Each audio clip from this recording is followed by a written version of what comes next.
दोस्तों हमने पिछले एपिसोड में देखा था लिन यान जैसे ही चेन साओ को मारने वाला होता है तब चेन साओ कहता है लिन यान भले ही आज मैं तुम्हारे हाथों से मारा जाऊं लेकिन थर्ड एल्डर तुम्हारी पूरी लिन फैमिली को ख़त्म कर देंगे।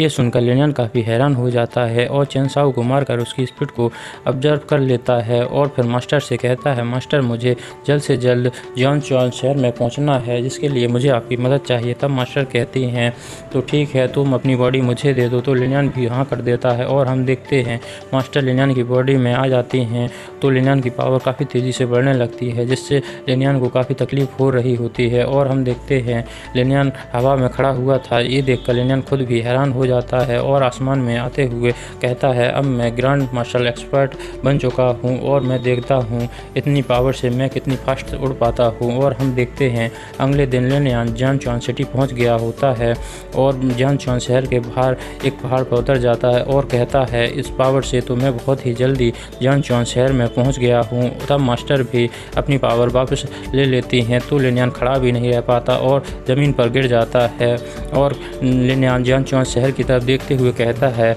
मुझे लगता है सिटी तो बिल्कुल ही शांत है और ऐसा लग रहा है जैसे कुछ भी नहीं हुआ हो। क्या चेन साओ ने मुझसे झूठ बोला था? तब मास्टर कहती हैं हो सकता है वो हम लोग जल्दी आ गए हों और वो लोग अभी भी अपनी स्पीड से आ रहे हों। ये सुनकर लिन यान कहता है तब तो मुझे उनके लिए पहले तैयारी कर लेनी चाहिए और काफ़ी तेज़ी से लिन बेंसन की तरफ निकल जाता है। और हम देखते हैं लिन यान अपने पिताजी के पास खड़ा हुआ था और लिन यान के पिताजी कह रहे थे मुझे जुनन ने बताया था तुम्हें आने में टाइम लगने वाला है और तुम तो काफ़ी जल्दी आ गए।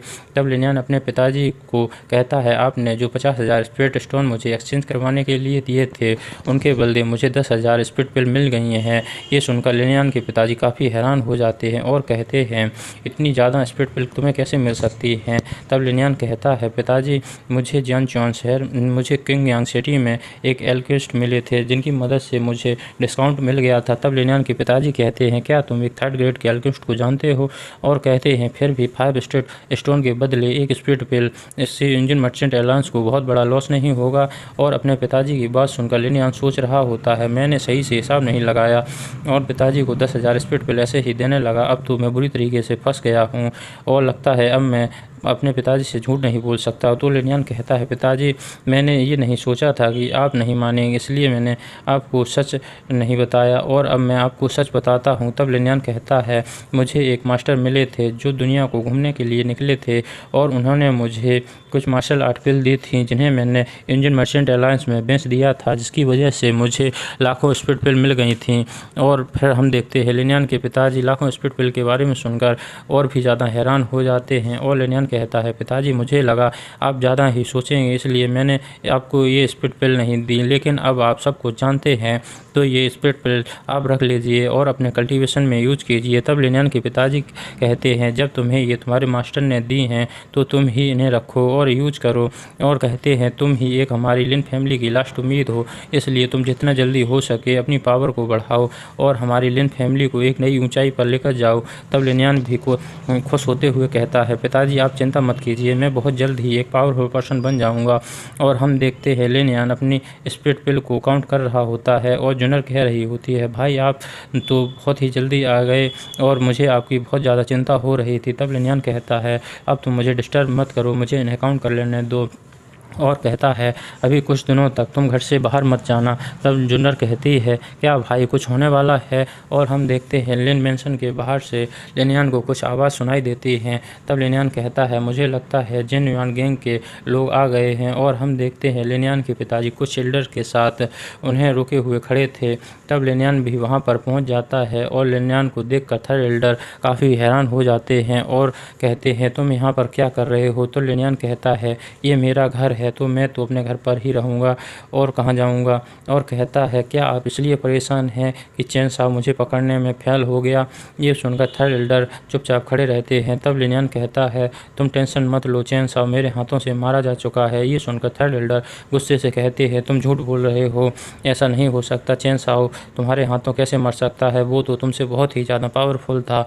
और हम देखते हैं लिन यान थर्ड एल्डर पर अपने पंच से अटैक करने के लिए रेडी हो जाता है और हम देखते हैं ये देखकर लीना के पिताजी काफ़ी हैरान हो रहे होते हैं और हम थर्ड एल्डर को देखते हैं वो कहते हैं बच्चे तुम छोटी मोटी ट्रिक से मुझसे फाइट करना चाहते हो और अपनी ग्रैंड स्पीड 30% ऑफ से अटैक करते हैं। ये देखकर लिनियन के पिताजी बहुत डर जाते हैं और लिनियन को बचाने वाले होते ही हैं तो जूनियर उन्हें रोक लेती है और कहती है, पिताजी टेंशन मत लीजिए, भाई सब कुछ संभाल लेंगे। और हम देखते हैं लिनियन जिंग मार्शल आर्ट से अटैक करता है और दोनों ही अटैक आपस में टकरा कर ख़त्म हो जाते हैं।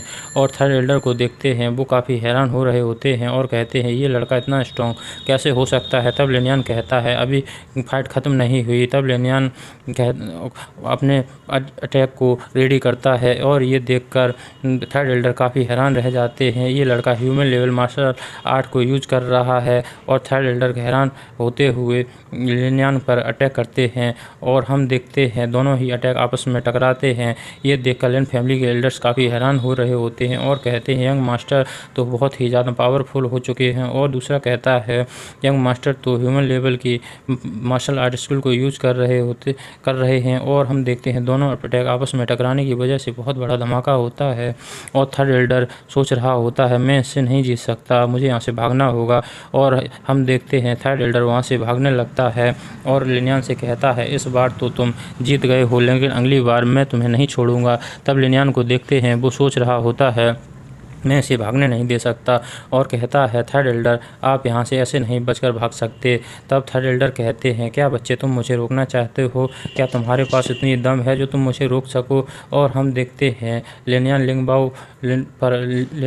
थर्ड एल्डर पर लिनबाओ से अटैक करता है और लिंगबाओ थर्ड एल्डर के सामने आ गया होता है। ये देखकर थर्ड एल्डर काफ़ी हैरान रह जाते हैं। जब तक थर्ड एल्डर को समझ पाते तब तक लिंगबाओ थर्ड एल्डर के सीने से आर पार हो जाता है और थर्ड एल्डर को मरते हुए देखकर उनके साथी वहां से भागने लगते हैं। तब लिनियन के पिताजी कहते हैं, इनमें से कोई भी बचकर नहीं भागना चाहिए। और लिनियन को देखकर सोच रहे होते हैं, लिनियन की पावर तो मुझे बहुत ही पहले सप्रेस कर चुकी है।